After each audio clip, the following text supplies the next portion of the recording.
Suspected Taliban fighters lying dead on the ground. U.S. Marines stand over them and start urinating on the bodies. That is what appears to be going on in a video that's now popped up on the internet. I want to bring in and welcome Marine Captain Timothy Kudo, a reservist who served in both Iraq and Afghanistan. He also works for a group called Iraq and Afghanistan Veterans of America. And Captain, thank you for coming on. Do me a favor, just stand by, because I just want to pause. We're going to show some of this video, and then you and I are going to talk about it on the other end. But just a quick warning for anyone watching right now. The video, as you can imagine, it's graphic, and what you are about to see, you might find disturbing. Get the middle guy. I think so. There you go. Trying to work on it. Look at Mike. Yeah. Have a great day, buddy.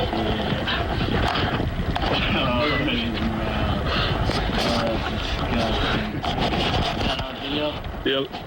As he zoomed in on one of our going in like a shower. Yeah, and the whole thing.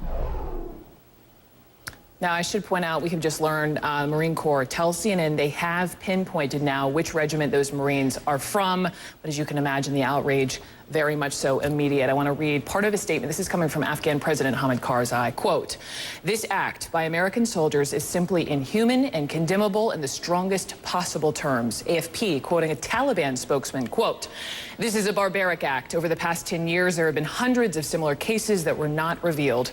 Defense Secretary Leon Panetta, vowing a full investigation because of this, released a statement. In part, it says this, quote, "I have seen the footage and I find the behavior depicted in it utterly deplorable. I condemn it in the strongest possible terms." Also, another layer to this story today, the timing. It's terrible. This video came out just as the U.S. has announced it would try to restart peace talks with the Taliban. And that brings me back to my guest, Reserve Marine Captain Timothy Kudo. Captain Kudo, first, just immediately, your visceral reaction to the video. You know, I'm absolutely disgusted by this, both as a Marine and as an American. But I'll say that this is not widespread. This is the acts of a few individuals who have acted in complete opposition to every single thing that the Marine Corps and that America stands for. And I hope that, you know, they're brought to justice.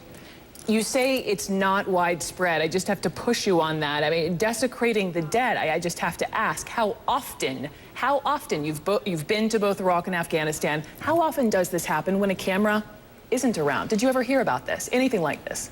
No, it doesn't happen, frankly, and that's what's so disappointing about this, is because this is how people think that service members abroad act, and it's simply not true. This is an isolated incident due to a complete lack of leadership and a complete lack of moral values, frankly, and yet it's going to become a widespread opinion, and it's disappointing. As a captain, what would you have done if the men in the group were under your command? I think you'd immediately detain them. I think you'd investigate them. I think you'd pass what happened up the chain of command and let the proper channels work. And I think that they're going to be prosecuted under the UCMJ, and they should be dealt with accordingly. Absolutely. As captain, though, would you have known about it? These guys could have gone off and done this without you even knowing. You're absolutely right. And I think that there is a chance that their chain of command had no idea what was going on. Just as likely they might have found out, and obviously if they had, they probably would have prosecuted them themselves. So I think it's very likely that this is an isolated incident by a few Marines acting completely outside normal channels and basically going rogue. Let's hope so. I did tweet out this story earlier, and I got a lot of different responses, both sort of agreeing with you that this is deplorable, but others, I want to read this, quote, why does the U.S. have to be good guys? Taliban are murderers. You have one group of Americans saying, look, this is the enemy. They've killed countless Americans. Who cares? What's your response to that? Well, I think that that's what makes us different. And I think even tactically, beyond the ethical right and wrong of doing the right thing and giving them a proper burial, I mean, we gave Osama bin Laden a proper burial, a proper Muslim burial. We can do the same thing for everyone that we encounter over there. And I think that it's more important to note as well that tactically, it's important to win the hearts and minds of the Afghans. And doing something like this completely goes against everything that we're trying to accomplish there and makes it more dangerous for the service members that are going over there. Yeah. My unit is deploying today, and they're going over there, and they're facing a much tougher situation now because of this video. Yeah, how worried are you about your own service members, both men and women over there? You know, obviously this is going to resonate, not just within, you know, your own service members, but Afghans as well. How worried are you? I think American service members have dealt with setbacks like this in the past, but all of them, except for these isolated few, have the honor, courage, and commitment to be able to make a change in that country. And I think while this is a huge setback, they're going to be able to overcome it. And we've done that in Iraq, and I think we can do that again in Afghanistan, hopefully. Let me read something else. This is another tweet I got. Quote, "Let me see. We train kids barely out of adolescence to kill, put them in a fight for their lives and expect what? Decorum?" Talk to me, Captain Kudo, just about the mindset of a Marine. You're in war, and I imagine the anger toward the enemy is pretty palpable. I think it is, and especially when you lose your fellow Marines and you see the setbacks and you see what the Taliban has done to women and children in your area, absolutely, you're frustrated with them, you're frustrated with the situation, and you want to stop what's going on. But at the same time, you recognize that on a human level, you don't cross certain lines. There's still right and wrong in war.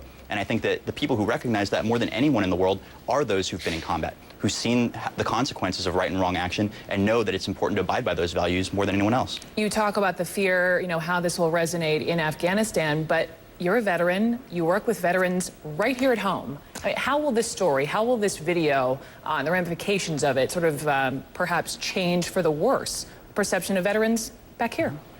I mean, I think it is going to change it for the worse. From now on, when I tell someone I'm a veteran or I tell someone I'm a Marine, this is what they're going to think of. So my organization, Iraq and Afghanistan Veterans of America, is calling on the Marine Corps to investigate this, which they're going to do. And I'm encouraged by that hopefully we'll bring these people to justice and we'll be able to resolve our name. Captain Timothy Kudo, I appreciate it and appreciate your service as well. Thank you so much, Thank you very much. sir. I appreciate it.